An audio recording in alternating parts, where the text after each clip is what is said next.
me which one it is, Sangita. You're wrong. First of all, get my name right. First of all, get my name right. Jonathan in Bishop Stortford. Hello. Yes, good afternoon. Yes, what I think, I've written to my local MP. I'm not going to say which one because I don't want him identified in this call, but I've written in the last couple of weeks saying, my view, it's reached a point where now the British government should be spending money defending our coastlines with border force, army, police, and we should have waiting ferries to send these people back to the safe country of France, which they passed through.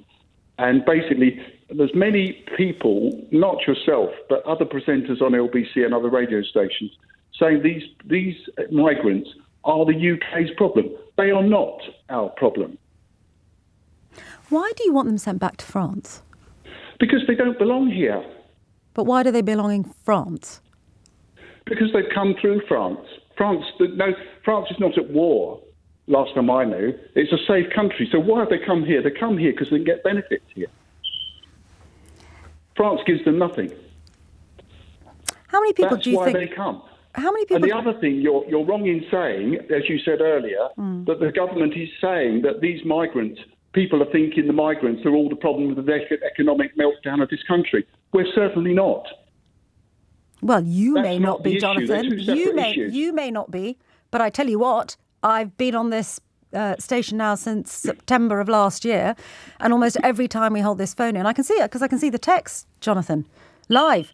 There are people here who actually think that this 100,000 or so asylum seekers are the reason their great aunt Matilda can't get a hip operation, and why their sons and daughters can't buy houses. That's what people believe. So I appreciate you might not think that. No, I don't think that. And the reason why I don't think that, because right-thinking people wouldn't think that, simply for the fact that these are two separate issues. We have internal problems with this country, but some of the problem we've got, Sangita, is the fact that we have too much population, whatever colour they are.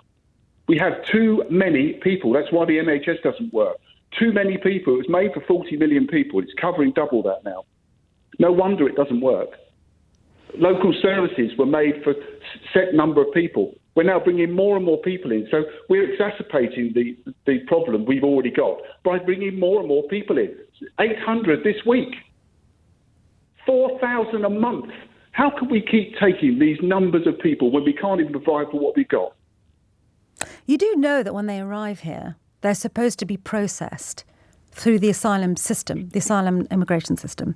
And what's actually happening, Jonathan, is that system, it's gone beyond breaking point. The backlogs are such that we have got people waiting 18 months to 2 years for an assessment. Could it actually be that what we are seeing is a collapse in the system, and that it isn't the fault of people who are coming here seeking shelter from war, in some cases economic hardship, fleeing environmental disaster, fearing their lives because they may be gay, for example, and in the countries that they come from, they can't live peacefully.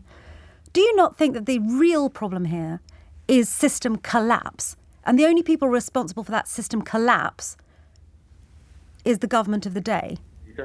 What it is, and you know what I'm going to say, it's been identified, because we've had to think this way, the system is against these people because we don't want them. They are not our problem. There's no problem with the system. I'm totally confused by why you keep saying they're not our problem. If somebody comes to our shores seeking help, I don't see them... Hang on a minute, Jonathan. I don't see them as a problem. I see them as a human being who has to be subject to the systems that we have of the day to assess what their claim is and whether or not under international law, including the European Convention on Human Rights, to which we are signatories, or the 1951 Convention, the UN Convention on Refugees, I don't see them as a problem. I see them as a human being, potentially in a great deal of need. And I see us as a first world country, the 6th largest economy in the world.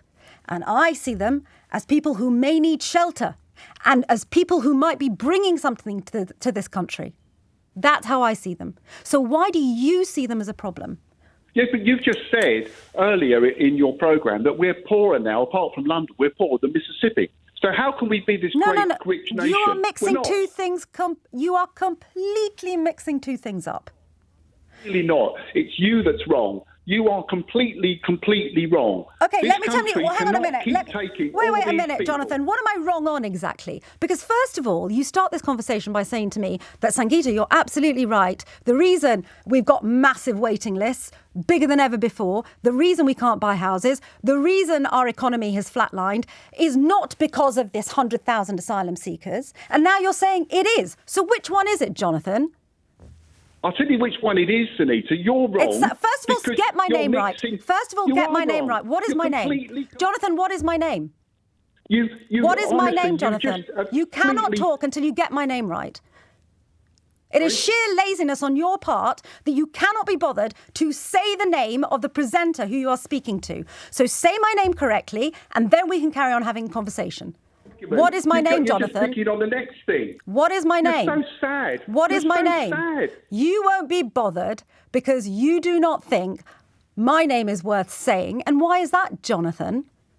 I think, right, you're wrong. And you're just using this name thing now because you're being picky, because you're losing the argument. I'm certainly not losing the argument, my friend. Completely. Not people on any level am I not getting what they want. Okay, hang on a minute. Too many people. Hang on. You think this country is, quote unquote, full and we have too many people.